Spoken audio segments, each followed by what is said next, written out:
Well, hello and a very, very warm welcome. My name is Daisy McAndrew and I'm delighted to be hosting this series of events for Fora. Just a little tiny bit about me before we get in to tonight's event. My day job is a British London-based journalist, mainly doing business and the economy and politics. But of course, for me, talking to you tonight and interviewing a fantastic businesswoman, it isn't just a busman's holiday, it's a real privilege because I'm getting to talk to a real business hero and a fantastic woman, and talking to an audience of real people rather than moaning and carping about what politicians get up to. So from my point of view, I just want to say a very, very big thank you for allowing me to be part of this series of events that have been organised by Fora.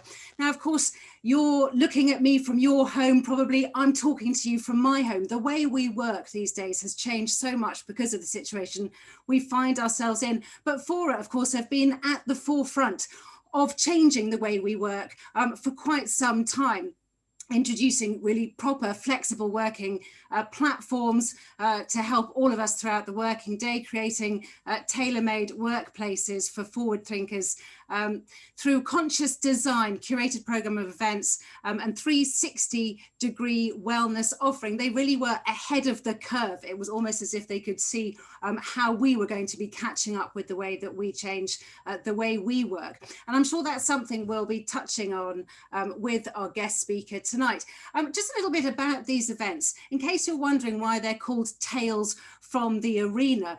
I'm sure many of you will know that it's a quote from Theodore Roosevelt, but I do think it's worth just reminding ourselves what Theodore Roosevelt said. And it was that it's not the critic who counts. It's not the man. These days, I think we would say not the man or the woman who points out how the strong stumble or where the doer of deeds could have done them better. The credit belongs to those who are in the arena, whose face is marred by dust and sweat and blood, who strives valiantly, who errs, who comes short again and again because there's no effort without error and shortcoming. And we wanted to embrace that feeling or that sentiment that many people who seemingly have got it all and have succeeded so fantastically have often learned from the mistakes and the trials and tribulations, not just where they've got things right, but where they've got things wrong. And we really want to investigate and embrace that idea in this series of events and find out what makes successful people tick, what has formulated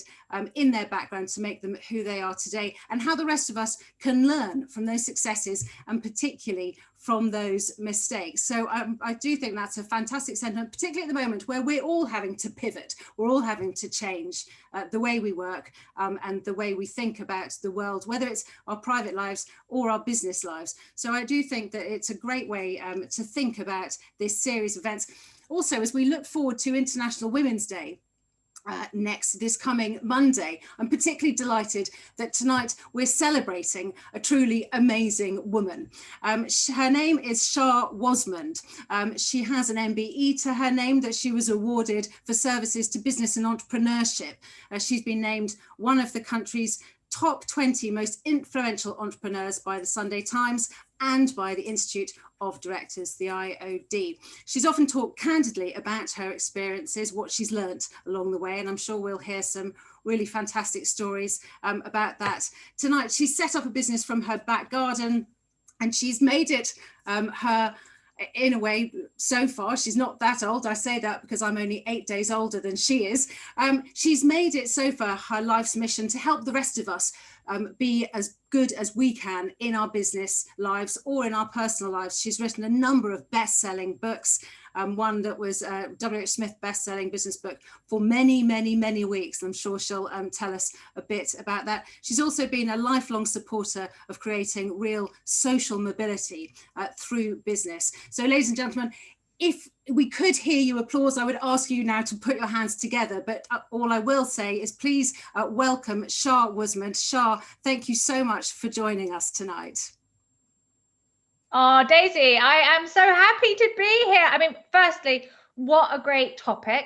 Secondly, I'm already a fan of Fora because in the times before, you know, when we used to be able to go out and do things, they actually have a brilliant space in London Bridge, right by a great yoga studio as well. So I love Fora. I love this topic, and I love that we're doing it for International Women's Day. Well, thank you so much again. And I mean, just let's kick off with International Women's Day, I guess, in a way. I mean, do you consider yourself a feminist? Do you think those expressions are out of date yet? Or do you think there is still a fight to be had and we should all be calling ourselves feminists? Oh, I absolutely think there is still a fight to be had. And I think there will be a fight to be had for a long time coming. It's interesting because I've never labeled myself as a woman in business. I've always said I'm in business and I'm a business. I run a business and I happen to be a woman, and kind of get over yourselves, because I didn't want the label. I really object to labels, period. That said, would I call myself a feminist? I would call myself a humanist who speaks up frequently and loudly about gender and race issues. So yes, I'm a feminist. And I think that the challenge with that terminology is what other people have put on the perception of that terminology. And one thing that I always say is that being pro-female does not make me anti-male. Being pro-black does not make me anti-white. And I think this is a really important distinction for people to understand. Just going back to your childhood, Shaa, what did your drive come from your childhood? Because I know, I'll just explain a little bit to the audience. You sound, to the uneducated ear or to the uninformed ear, as somebody who went to a public school from a privileged background, you sound very posh, if you don't mind me saying that. But I know that actually your background was a lot more interesting than that when you were young. Oh, completely. My background is literally completely the opposite to how I might come across today. So I was born in California for a start. So I grew up in the States until I was about 10, and then we came back here. I had a very dysfunctional childhood, grew up with severe domestic violence. My dad tried to physically kill my mom in front of me. He was a huge narcotics abuser. So when we returned to the UK, my mum was British. We actually had nowhere to live. So we lived in a hostel for homeless families for nearly 2 years whilst we waited for the council to house us. So I come from, a drug addict, violent background, a mum who really instilled in me a strong political and beliefs around social mobility, and that a rising tide lifts all ships, and that if I was going to make my mark in the world, I better make sure I took as many people with me. And so what I lacked in money, I definitely felt that I gained in that inner confidence that you have when you know that somebody really, really believes in you. And I'll just take you back just for a moment to a time that I think is really a real turning point for me. We were living in this hostel for homeless families. It was probably a 10-foot by maybe 7-foot bedroom. My mom, myself, my brother, who's 7 years younger than me. And my mom said to me, we were sharing a kitchen and bathroom with 5 other families who we didn't know, obviously. And she said, I just want you to take a good look around you. And I never, ever want you to be afraid of taking risks, because no matter what you do in life, you're never, ever coming back here. And I remember that always, even today, when I want to do something and I'm thinking, oh, but what might I lose? I just go back to that moment and I realize that there's nothing I could possibly do in my life right now that would ever take me back there. And to be fair, that's always been the case, because I have been working, for myself since I was 13. I have an incredibly strong work ethic. I got my first job at 13. I worked through every weekend, every school holidays, and I've grafted my way up. So I do find it quite funny that most people, when they first meet me with my MBE title as well, think that I come from, a posh, middle class, privileged family background. And that just couldn't be further from the truth. And you've spent a lot of your time. I mentioned your books, and I've got one of them here, which I've been reading. Stop Talking, Start Doing, and a lot of your messages, or your central message, is that feeling like you've just been saying, what have you got to lose? Go for it, grab it. But I wonder, your background, and nobody would wish your background on anybody, your early childhood experiences. But for those people that haven't had that start in life, I wonder how you can get them away from inertia and into that real go-getting temperament. I think it's a great question. And I'll be honest, I think that You know, what the saying, what doesn't kill you makes you stronger. And so it didn't kill me, so it made me stronger, because I think I had something to fight for, but I also had something to fight against. And I think that when you have nothing really to fight for because you've got a comfortable life, and you've got nothing really to fight against because you've got a comfortable life, I actually think it's harder. And I say this from the perspective now of being a mum. I have a 15-year-old son who I swore I would never send my child to private school. He goes to a private school because I live in London, and that was the best option. He lives in a, you know, I'm not saying this to brag, I'm saying it for the context. I grew up in a hostel for homeless families. He's grown up in a multi-million-pound house on Royal Greenwich Park, and his summer house on the beach in Whitstable. I mean, you know, we couldn't have more different, and it worries me. I'll be honest, Daisy, it worries me. It concerns me. I don't see the work ethic in him that I had. And then I think about it realistically. What's driving him to have that work ethic? Why would he need to go and get a job at 13? To be fair, he doesn't ask for a lot. He's not very materialistic. You know, he doesn't ask for lots of things. But he also, when I said to him about getting a job, you know, he was, I don't think that's legal, Mum. I don't think I can legally get a job until I'm 16. You know, we have to find this balance that, depending on how we've grown up, what is it that we want for our kids? And I say that for the context of those in the audience who maybe have grown up more like my son or somewhere in between. You have to find your passion, your reason for what you're doing, because it's got to be your drive that sees you through, because nobody else's drive. And I think this is particularly challenging for women. I think that so often I don't know how to say this, we take on other people's expectations of us. What our parents wanted us to do, what our teachers wanted us to do, what we thought we should do, what our partners told us was a good idea. And suddenly we wake up and we think, well, hold on a second, that wasn't really my plan for my life. And where am I now? And what am I going to do? Is this really who I am and who I want to be? And given where you where you started in life, and I mean, the story I've heard you say before that you wouldn't admit to the other kids in school that you lived in a hostel, and you would walk an extra mile so they didn't know. You felt real shame about that, which of course, you know, no child should feel that, but it's a very powerful story that you've told. How did you get from that kid to where you are today, living in your multi-million-pound house with your beach house in Whitstable? What was the turning point, apart from the urge to graft that you've described? A couple of things. And I think, you know, I think it's always really important to be truthful with people, not create some embellished version of the story, because otherwise I don't think the lessons can be learned. So the first thing is I didn't do very well at my first like senior school. I didn't fit in. I didn't enjoy it. I got expelled. So I got into quite a lot. I've never drunk, I've never smoked, and I've never taken drugs because of how I grew up. I have a very binary personality. So I was like, I'm just not touching it. But I did get into a lot of trouble at school and argued with all the teachers and got expelled for arguing with the teachers. And then, truthfully, one particular woman stepped into my life and literally changed my life. And she was the headmistress at one of the best private girls' schools in the country, the City of London School for Girls. So when I was 16, despite what happened to me at my state school, I received a full scholarship to the City of London School for Girls. And Lady France literally single-handedly put my life on a different trajectory. And I think this is such an important lesson, because sometimes all it takes is one person to believe in you. And I remember sitting at her desk, and she had my school report in front of her, and she opened it and she looked at it and she said, I'm not sure I really understand this, Shaa, because some of your teachers are saying that you're the best student that they've ever had. And then there's a lot of teachers who say you don't even show up for any classes and they don't even know who you are. She said, so here's what I'm going to recommend. I'm going to recommend that we're going to wipe the slate clean, and that when you start here, all of this is behind us. What do you think?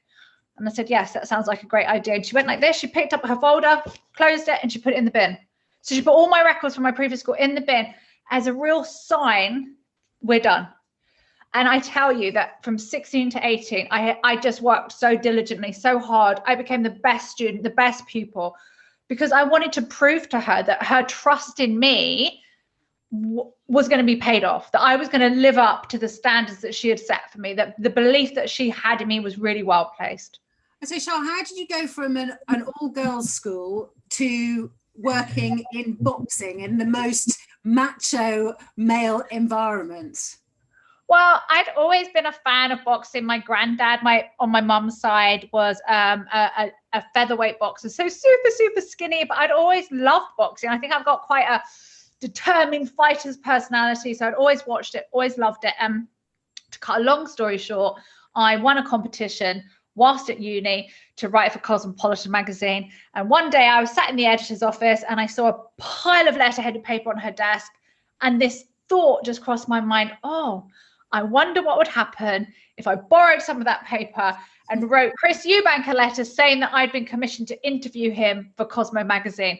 So I absconded with some of the letterheaded paper, wrote him a letter, and as they say, the rest is history. He accepted the interview, and before we knew it, he'd offered me a job. And then I was at LSE doing an economics degree whilst working full-time as the first licensed boxing manager in the world. That is an astonishing story, and Chris Eubank's such an interesting character. And again, his public persona, I think, is very misleading as to his, yes, what he was like. But what did that was at your first job? What did you learn from that job that then propelled you on? Oh my gosh, I learned so much from him. But again, a bit like Lady France, he put faith and trust in me when I had no experience. He just believed that I could do the job, that I didn't even really know what the job was, but I was going to figure it out as I went along. And I guess what I learned was, without sounding really cliched, because it does sound cliched because of the context, but fighters always live by it's not how you get knocked down that counts, it's how you get back up. And I saw this so many times, and not just in the ring, but the resilience that a boxer has is very different to any other sport. So you're a team player, you play Premier Division football, you have a bad game. Okay, you have a bad game. You have a bad season, you have a bad year, you might be relegated, but you're going to be okay. If a boxer loses a fight, everything's on the line. That might be their whole entire career over at best. And, there have been fatalities in the ring. So boxers have a very different set of responsibilities on them, and they really, going back to Tales from the Arena and the Theodore Roosevelt quote, that is what attracted me to it. It is that ultimate personal responsibility. And I noticed a lot of Muhammad Ali quotes in Stop Talking, Start Doing. So presumably that's where this love of boxing and of what the similarities between the boxing ring and the boardroom. There are quite a few, and I wonder if there are any big mistakes. I mean, again, getting that initial interview, that was done through. I love the way you said you borrowed some of the paper. I think the editor, although she clearly liked it in the end, she probably would say that you stole some of that paper. But I wonder if again, that feeling of taking risks, breaking rules, doing things that other people don't do or won't do has been part of your genetic makeup. I think so, and I think it's been that way because for a big part of my life, I didn't have a choice. If I didn't do something different, nothing was going to change in my life. I had to be the change. That no one was going to save me, and I'm grateful for this in many ways because for me, I've always owned my own property. So even in my relationships, we can do stuff together, but I'm also owning my own property, right? I'm going to make sure that nothing's ever taken away from me because of how I grew up. And I think it has carried over into business because it's meant that I'm prepared to take more risks. And I mean, the irony is I wouldn't jump out of a plane. I wouldn't bungee jump. I wouldn't do any of those things, but give me a business and I'll put I'll put the ranch on it. I'll put the farm on it. I'll go all in, because if I feel like I have some degree of control over the outcome, ultimately, if you're not prepared to bet on yourself, who are you prepared to bet on? I should just say that Shaa's very kindly said she'll answer some questions. So if you do want to send some questions through, send them through on the Q&A session, and they will find their way to me, and I will put them to Shaa. And I'm sure that lots and lots of people will have questions. So then after Chris Eubank, I think he wanted you to stay, but you thought time to spread your wings. Well, he retired. I mean, to be fair, he retired a couple of times. But the first time he retired, I again just got very lucky.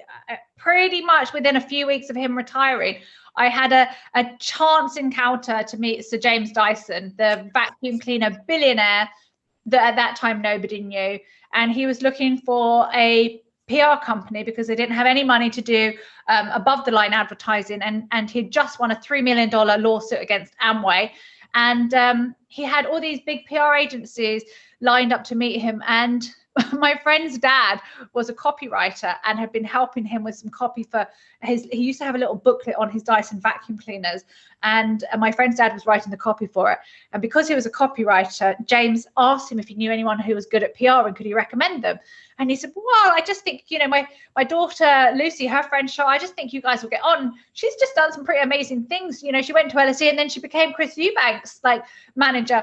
And James was like, that's a very odd combination. Can you send her in? And a 1 hour meeting turned into 5 hours. And he literally came out and he said, Judith, was his peer at the time, you can cancel the rest of my meetings. I've made my decision. And I worked with James for pretty much 5 years. And for me, that was better than doing an MBA. In fact, he's given me a blurb for my book that you've got in front of you. He wrote the blurb for me. And it was just the most incredible experience. I really, honestly, probably should have paid for it, because that's how much I feel like I learned in that industry, in that sector. But really, because I came into that business at such an early stage, I always worked directly with James. So even though I wasn't part of the senior management team, and even though I was still running my own company, because James was building the brand and the business from PR, it was such a priority for him. So everything I did was always working directly with him, and I can't explain just what an incredible opportunity that was. And just looking at him, obviously he was a sort of great national hero, as far as such as up there with Richard Branson. I think were one of those names that people say such a great business leader. And it just makes me realize now that pretty much every business leader who is famous in that way is now associated with Brexit in some way, being on one side or the other. And I just wonder, as somebody who's spent a long time looking at business people and analysing what they do, I'm not asking unless you want to give them necessarily your opinion on Brexit, but how Brexit and business suddenly you have to have an opinion on it, and what that means. Yeah, you do. I feel like I'm very happy to talk about politics, and I'm very happy to talk about Brexit, because I feel like we can be respectful of other people's opinions. So for me, when there's an election, I always use my platform to talk about the election. My number one priority is to just get people out to go and vote, because women have died for the right to vote. And if we end up with a government that we didn't want, but we didn't vote for it, then we kind of have to, shut up and live with it, because you didn't exercise your right to vote. I will then go on to explain who I'm voting for and why. And, last time I voted for Labour, and a lot of people criticised me publicly and said that they couldn't understand why somebody so ambitious running her own company would want more taxes. And I said, because ultimately, from my background, it is a privilege to be in a position to pay more taxes to look after those who can't look after themselves, because I have been in that space. I'm not telling anyone how to vote. That's up to everybody. I think we can really be respectful, and the more respectful we can be of other people's opinions, I think the more unity there is, regardless of how we voted, right? We can still have unity without having to be exactly the same. And so when it comes to Brexit, I think the challenge is that if you don't have an opinion on Brexit, you are somehow deemed not to care, or to be selfish, that it's only if it doesn't affect your business. When I think the truth is everybody has an opinion on Brexit, but maybe not everybody wants to share it, because by sharing your opinion on Brexit, you are without a doubt determined to upset somebody, right? Somebody. Personally, I wanted to stay in the EU, and I know a lot of people did, and some people didn't, and we are where we are. So I think that's the other thing about being I'm far more stoic. It's not what I chose, it's not what I voted for, but it's where we're at. So this is where we're at. So what are we going to do now? I think that bringing back a bit of respect for other people's opinions. It's just an extraordinary thing with Brexit that there seems to be absolutely none. On both sides. I'm not saying nobody has any, but that it's scarcer. Yeah, it is, and I would agree with that on both sides. And this is where divisions really start, is where you're not able to respect somebody else's opinion while still holding on to your own. Yeah. So after Dyson, that was the moment when you decided, you didn't want to work for anybody else from now on. You wanted to go and build your own empire. And I wonder if you've stumbled in that, in that ambition, or whether, talking about tales from the arena, or tales from the boxing ring, if you have been knocked out a few times. I think anybody who tells you that they haven't, it has either been knocked out, that they've got amnesia, or they just aren't very truthful. I don't know anybody who hasn't been in business and had failures along the way, and those failures can look like lots of different things. I could say that I was offered the CEO role of an early social network called Bebo, and I was offered a 5% equity stake, and I thought, oh God, I don't want to work for someone else. And 18 months later, they sold for 825 million. So, that could seem like a big mistake. But for me, the things that really affected me the most was I started, so after Dyson, I went on to really get involved in the online world and quite successfully exited one business, started up another one, brought on VC investment, high net worth investment, an all-male board, let's just put it that way, an all-male board. And we hit the 2008 kind of recession, and we were so lucky. We had a £1 million sponsorship deal with RBS and NatWest that they carried on their commitment with, that basically funded the business, because we lost. So we funded the business with about 3 million. So we lost about 3 million from investors because everything collapsed. And we were like, okay, we'll cut our cloth a different way. And at the time, I felt like I had to give in to the board, right? Because at the end of the day, they had more experience than I did. And internally, I was thinking, I don't think this is the right way to go. But this is the world that we're in. We're in this massive global meltdown. We're lucky to have the 3 million. Just listen to what they're saying and go with it. And so I ended up building the wrong business for me. And then when you do that and you're not happy, and yet it's your business and you're not happy, you feel very trapped.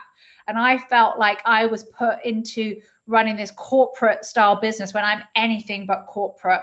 And it just didn't suit my personality, and I was being expected to be good at the things I have no intention of ever wanting to be good at. And I by the way, for those of you watching this and listening, you don't have to be good at everything to run a successful business. You have to be really good at your zone of genius. And then you also have to be really good at hiring in the right people. But my all-male board made me feel insecure, that I didn't want to read, 500-page board documents. I just wanted to get on with running the business and creating great content and closing the deals. Those are the things I'm really good at. And so for me, it was not being true to myself has been the biggest mistake in my business. It is trying to turn myself into what somebody else or some people wanted me to be. And I'm sure that they probably thought they had the best interest of myself, because I still was the largest shareholder and the business. But I kind of deep down knew that we should have been on a different path. And the irony is that it got to such a point, I resigned from my own company and gave up a chunk of my own equity to get a replacement in, and went on to do what I wanted that company to do.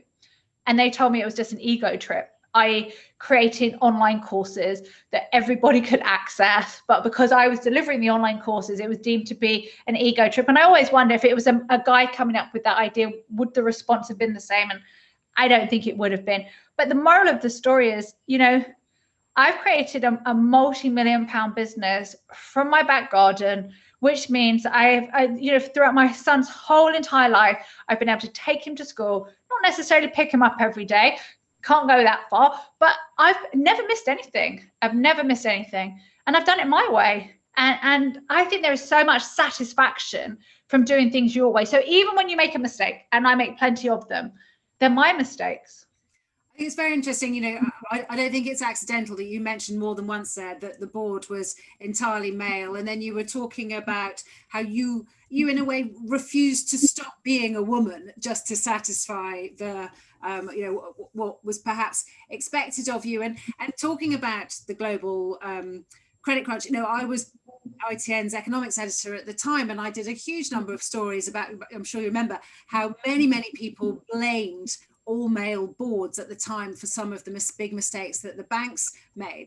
And actually, and I just wonder what your opinion, one of the bits of research that was done at the time that always really amused me was done by the LSE, your alma mater, which did some research on those all male boards and said actually the women who sat on boards in the city at the time were taking exactly the same decisions as the men, because those women were more masculine than the men were in their decision. Because obviously the argument goes that women are more risk averse and men in board positions, and men are more, you know, happy to take those risks. But actually the research showed that the women who got on those boards were more likely to take risks because they were almost more masculine than the men. And I just wonder what your view is now of how women portray themselves in the boardroom or in businesses, and whether you do think there are still women who are pretending to be something that they're really not, and they would much rather be a different version of themselves. Oh my God, we could do this topic for about 5 days because there's so many nuances to this. So firstly, some women believe that the only way they can succeed in that environment is to be more dominant than the men in the room. And so to demonstrate their dominance, they'll take more risks. They'll put everything on black or everything on red. They'll be the first to speak up. They'll be the loudest. And that's because that's what they have been led to believe is the only way for them to actually be taken seriously. Is that who they really are? Maybe some of them it is, but I would say that probably most of them it's not. The other thing that I've seen in boards with women is such a colossal lack of understanding of what it takes to be a woman and juggle a serious career or run a business. So whether we want to accept it, which we really don't want to accept it, ladies, or not, the truth is we still by default end up doing most of the childcare, the home care whilst running businesses. I have always my entire life out-earned every single partner, always since I was 21. I've been taking home because not making, but actually taking home 6 figures since I was 21. And I say that because at 21, that is a mindset, not a skill set, because I'm not a professional football player. At 21, I didn't have a skill set that would justify those earnings. But I say this for the context that if that was reversed, I wouldn't also be responsible for taking care of everything else. And I'm not saying that men today don't play a bigger part, and I certainly don't tolerate anything less than somebody pulling their own weight. And yet still the decision making, and for those of us who run our own businesses, if you've been making decisions all day long in your business, sometimes you just don't want to make any more decisions. Like, I don't know what you want to have for dinner.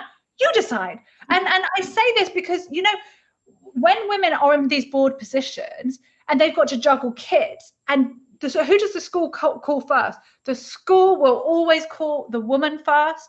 So the woman's in a board meeting and there's an emergency, the woman has to leave. The man's just carrying on, doesn't even know anything that's going on. I know that this could sound like a vast generalization, but I see this day in, day out with my own team, with, you know, fellow female founders. And so I would say that, firstly, society has led women up until a certain point to believe they have to act a certain way in order to be accepted at a certain level. And I think that is gradually being broken down. I think the reasons it's being broken down is because the way we work has changed. And there are now more female founders. There are more female run businesses who run their businesses differently. And I would just, to wrap up this part of that conversation, is to say, personally, I don't like labels. So what I mean by that is that oftentimes we talk about female energy or masculine energy. And I think it does everybody a disservice, because I think that the truth is we all need different types of energy according to the situation we're in. So if you want to call the masculine energy, the energy where we take more risks, we're more decisive, maybe we need to be more dominant, more forceful. We all need to be like that at some points in certain situations. But equally, we also need to be quieter and just listen at certain times. We have to be more considered in our response. And if that's considered a feminine response, I'd question why.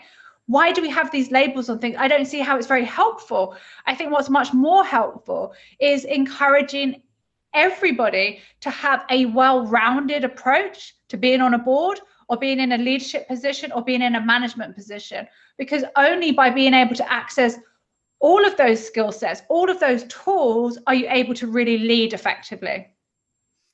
And just on boards, so are you in favour of all women shortlists, or more women being put on boards deliberately, or are you, because again, when I've interviewed women, I've often had the response of, yes, I am in favour of all those things as long as I don't get my job through that avenue, because I don't want to be accused of getting my job on anything other than talent. And you think, well, how's anything going to change if nobody's willing to be the one on an all-female shortlist or anything else?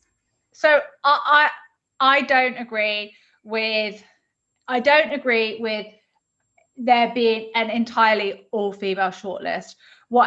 Because here's what I see as the problem. I don't think the problem is at board level. I think the problem is at C-suite level, and I think the problem is at senior management level. And if we don't address the underlying root of the problem, which is what is the career path and training and support so that we don't end up in this situation, we should be able to look at a pool of talent and see at least a 60-40% ratio, 60% men, 40% women. We can all work towards 50-50, of course. But right now, today, in 2021, if we can't get to a 60-40 pool of talented men and women in whatever position it is, it's because the structures haven't been put in place internally with that company to grow people to that. So you're always looking for external positions, right? And I know that oftentimes when it comes to a board, you are looking for external people to come in. But when you're looking at internal roles, you can't just go straight in and say, we don't have enough women on our board. Do you have enough women in your senior management? Do you have enough women in your C-suite? Do you actually, at the very beginning, are you taking on enough women from the graduate training schemes? And are you supporting them through their maternity leave? And are you supporting them to come back to work?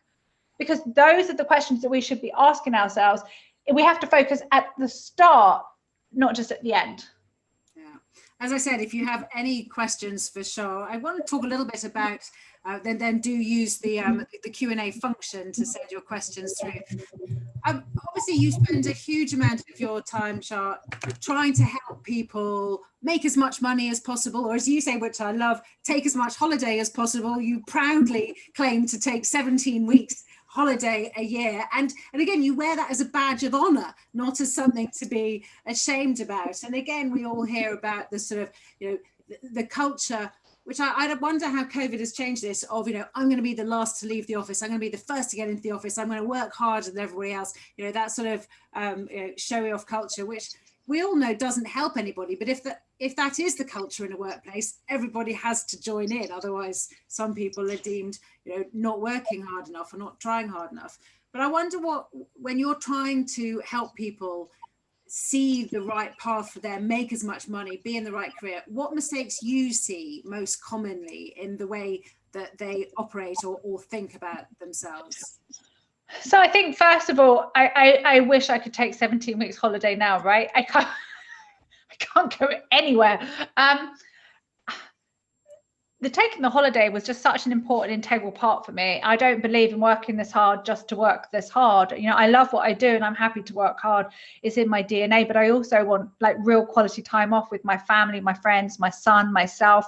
So I think that linking that into where people go wrong is not having clear enough goals for themselves and not having clear enough boundaries for themselves. So if you find yourself working in a company that really promotes the attitude that the last one in is the hot, is going to get the promotion, the one who puts in 18 hours a day is the one who's going to, be deemed to be the, most valuable player, then go and work somewhere else. Like, just don't tolerate bullshit. Like, it is pretty straightforward. And that comes down to confidence. It comes down to the confidence to say, I don't need this job. I don't need to be working here. And no matter how good you think this company is, it's not good for me. So it might be good, but it's not good for me. But some people will be saying, yeah, that's all well and good, but I've got a mortgage to pay. I do need this job. So you don't say that until you've got a replacement, or you've built up your own side business. I mean, there's so many options in 2021. I'm not saying that everybody has to be an entrepreneur, although I would say that, you know, it's a pretty damn good betting on yourself. But if you are the type of person who actually flourishes more working for somebody else in a career, in a more traditional career, there are a lot of companies out there. There are a lot of people who require your skill set. You might not think there are, but there are. And so the key is to find the right team, the right company, the right ethics and values that are going to match with yours. And I'm not saying, you know, personally, you have to play to your own personality. So for me, I would just say, I'm done, goodbye, and figure it out. I don't think that's advisable for most people. But for me, it just makes me like put my foot down and go figure it out.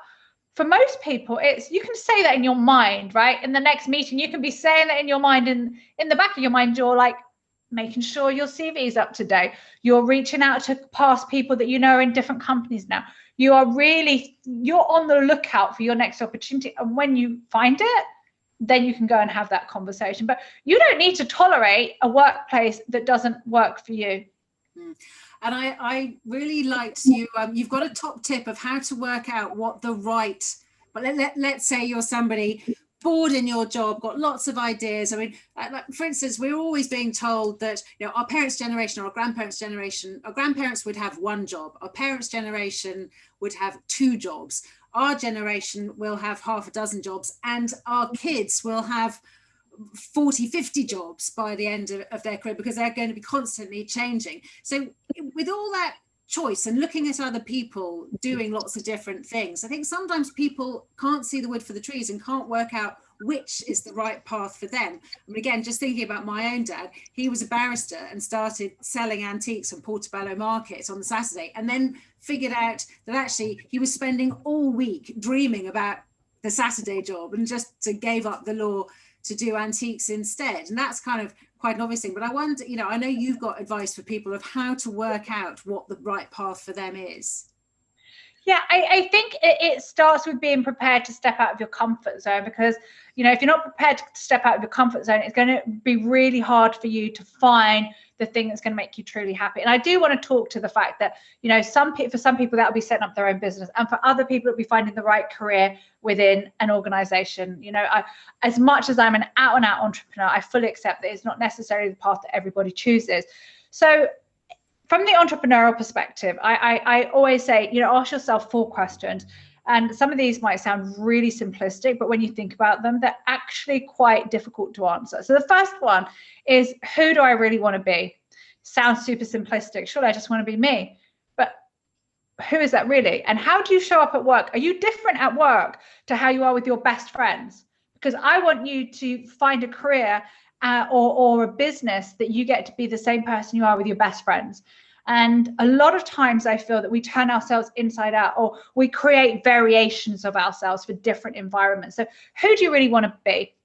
How do you want to show up? So how do you want to show up? So your dad, how he wanted to show up, he wanted to show up around people. He wanted to be on the market. He wanted to be talking to people. Maybe he set up a shop afterwards, but how he wanted to show up, he didn't want to be behind a screen. He wanted to be with people. Other people, they don't want to be around anyone. They want to write books, or they want to do research, or they want to be the lawyer because actually they want to get their head down. They love the research. So think about it. How do you want to show up? What makes you happy? What environment makes you really happy? Third one is, who do you want to serve? Like, from a business perspective, that is, who are your ideal clients? Like the people who you love working with and you get the best results for. And then the fourth one, if you run your own business, is how do you want to serve them? So do you want to create online courses? Do you want to run events? Do you want to run workshops? Do you want to work for corporate companies delivering training internally? Just asking yourselves those 4 questions is a pretty straightforward way of doing it. but you have to be honest with yourself. So the way you be honest with yourself is you take a pen and a journal, and you just write down the first thing that comes into your head. You don't think about it. The first thing you think of, you write down, and then you can come back to it. Now, if you've got a career, it's pretty similar. Think of all the different roles you've had. Where did you flourish the most? Because I can tell you that, you know, when I worked with Dyson, or even with you back, in theory, I was an employee, even though I ran my own company. I was actually working for them pretty much, you know, doing nothing else. I would happily work for them. I loved it, absolutely loved it, because the environment was totally different. I was championed, I was challenged, I was supported, I was encouraged, all the things that ironically, here's the thing, my all-male board gave me far less credit than Chris Eubank, the super middleweight boxing champion. Like, that's what it's about for me. It's where, you know, create an environment where you get respect, acknowledgement, encouragement, somebody who challenges you. Where do you flourish? That's what I'd ask yourself. And I loved something else that I saw you talking about once, which was to write down, you'll have to remind me, how much you love something, how easy it is, and how much it pays. And then working out, and I thought that was and do a little chart. Okay, so it's like this. You just have, okay, love, money, easy. Okay, so this is for people who run businesses. It's so simple. So I'm not Einstein. This is very, very simple, people. Your 5-year-old could do this. This is it. You have 3 columns. Can you see this? Yeah. You have a heart sign, a pound sign, and a happy sign. So you have lots of entrepreneurs. We have ideas all the time. So I have ideas 1 to 4. So write them down the side, just down the side. How much do I love it? I mark it out of 10. Oh, okay, that's an 8. How much money can I make from it? Oh, I think I can make quite good money. That's an 8 too. How happy is it going to make me? Oh my God, I love that idea. It's a 9, right? And so sorry, there's actually a 4th comment. It's how easy is it? Because what you want to do is you want to find something that you love doing. It's going to make you good money, but it's also relatively easy, because you might find something that's easy but doesn't make you a lot of money, or something that makes you a lot of money but it's not very easy. So if you look at it that way, super simple, that's it. I love that. So you work out the easiest that's going to make you money, that's going to make you happy. And sometimes you might get less money, but it's going to make you you love it so much that it balances itself out.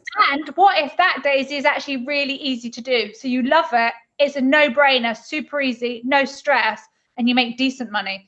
I would take decent money doing something that I love, that creates me no stress, over more money that I don't love, that creates me stress and isn't that easy to do.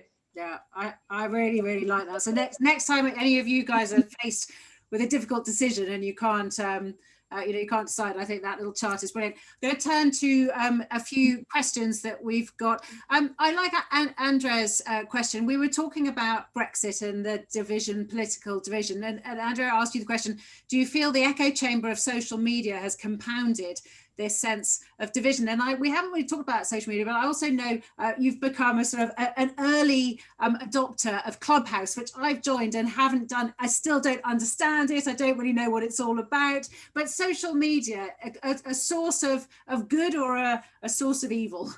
All right, well, I'm going to start in reverse order. Daisy, you're going to have to WhatsApp me your mobile number and we are going to get a room together. Yes, we are. I am the biggest Clubhouse fan. I absolutely love the platform. I've grown my audience to over 55,000 followers in like 8 weeks. It's insane. I've never experienced any audience growth like it. So I feel that we can become an echo chamber on social media because the algorithms work in such a way that we typically only see viewpoints that reinforce our own viewpoints. So now, I'm not going to go into the Brexit conspiracy theories, but I am going to share just a few thoughts. What happens is your social media feed typically shows you your friends and people who are like you.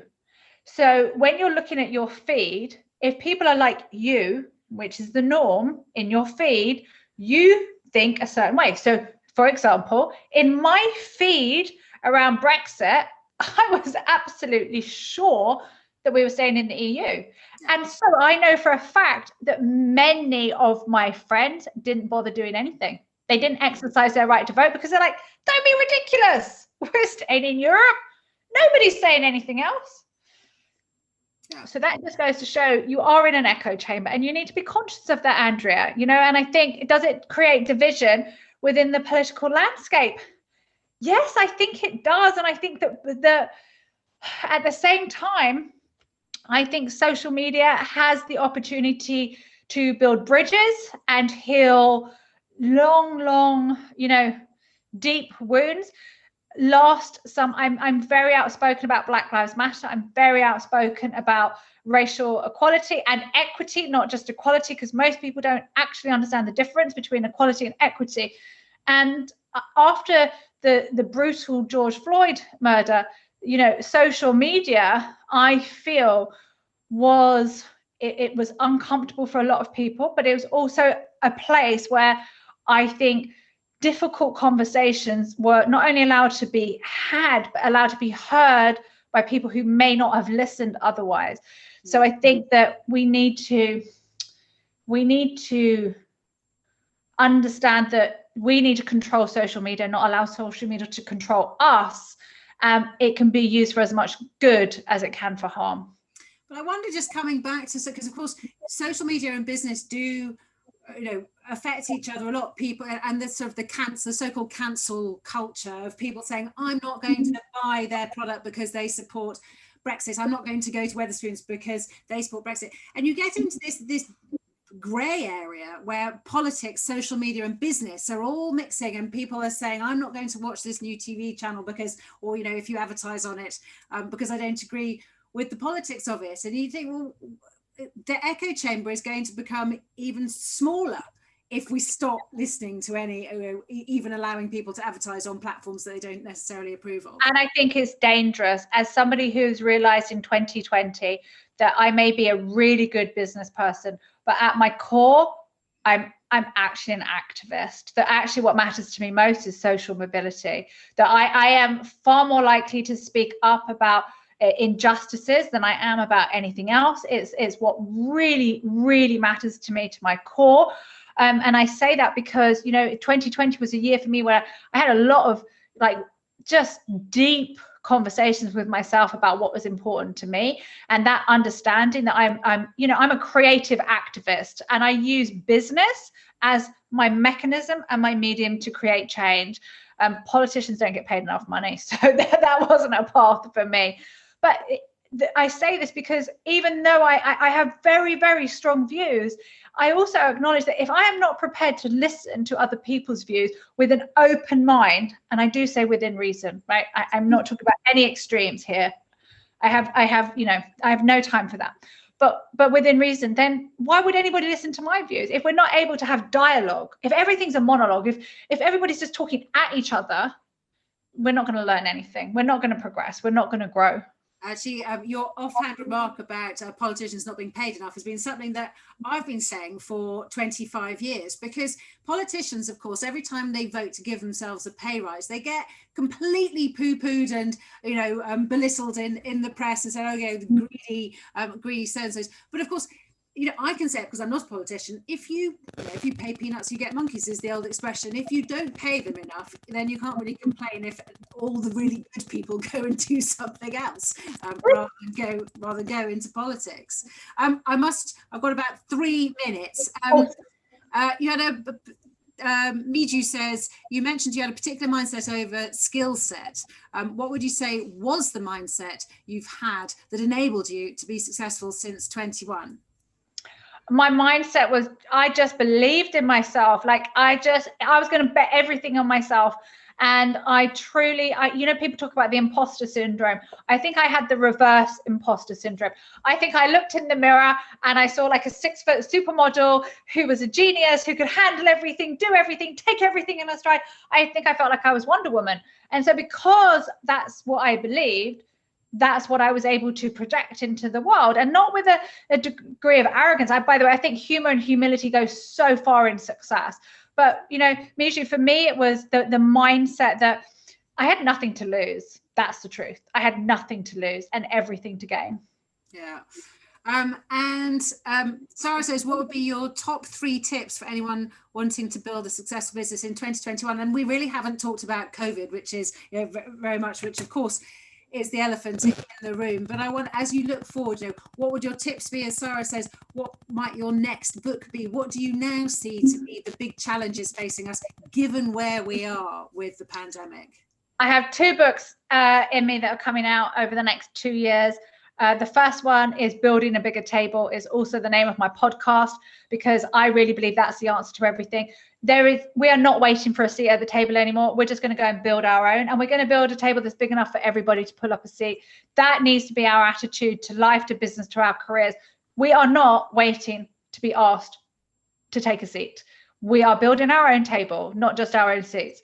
And the second book is going to be on courage, because I feel like for me personally, throughout my kind of entire career path, that has been the theme that has kept me through from, you know, everything that I went through as a kid, and something that we haven't touched on tonight, and I do think is such an important part of my story. I lost my son's dad when he was only 3.5, so I became a widow in my early 30s, and without courage and really amazing female network who supported me through all of that, I think I would have absolutely imploded.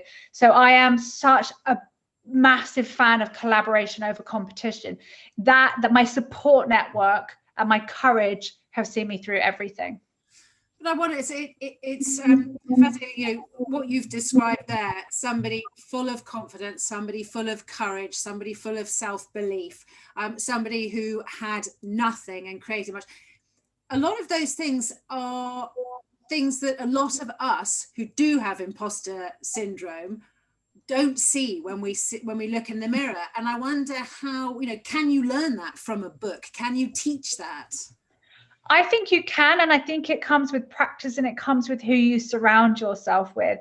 And despite the fact that I do have real inner self-confidence, it's not bravado, it's not an ego. I just, you know, deep down, I think I'm pretty damn good.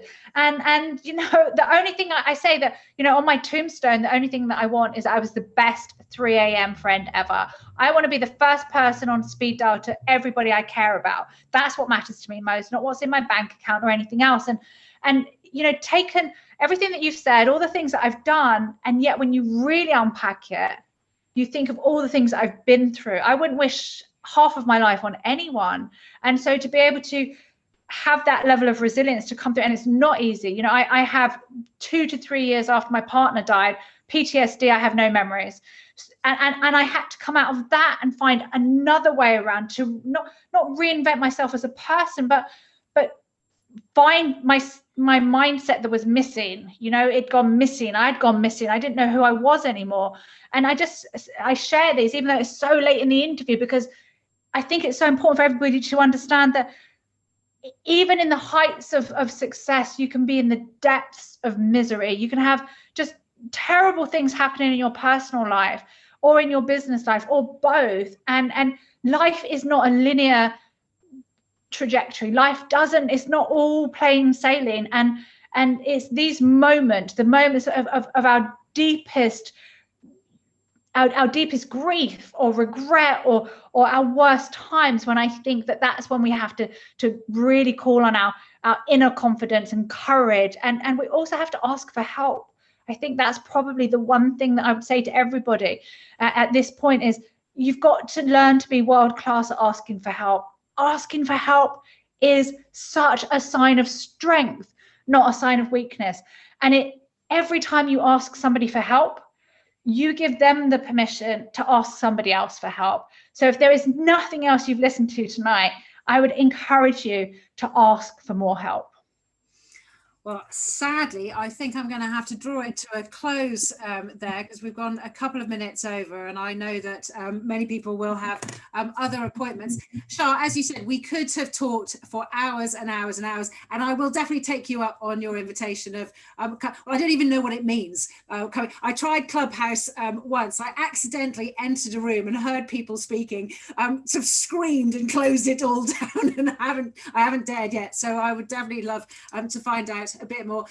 As Shaa said, she's on social media, she's on Clubhouse, she's doing so many things to help people be the best they can be, whether that's in business or in their private lives. And also, of course, Shaa, thank you so much for sharing your story tonight. It is an astonishing story. You sort of feel like it should be made into a movie, really. And I'm sure that you've probably already thought about writing an autobiography, but I think it's one that many people would find incredibly inspiring. But thank you for squeezing in as much as we did over the last hour or so. And thank you at home for watching us.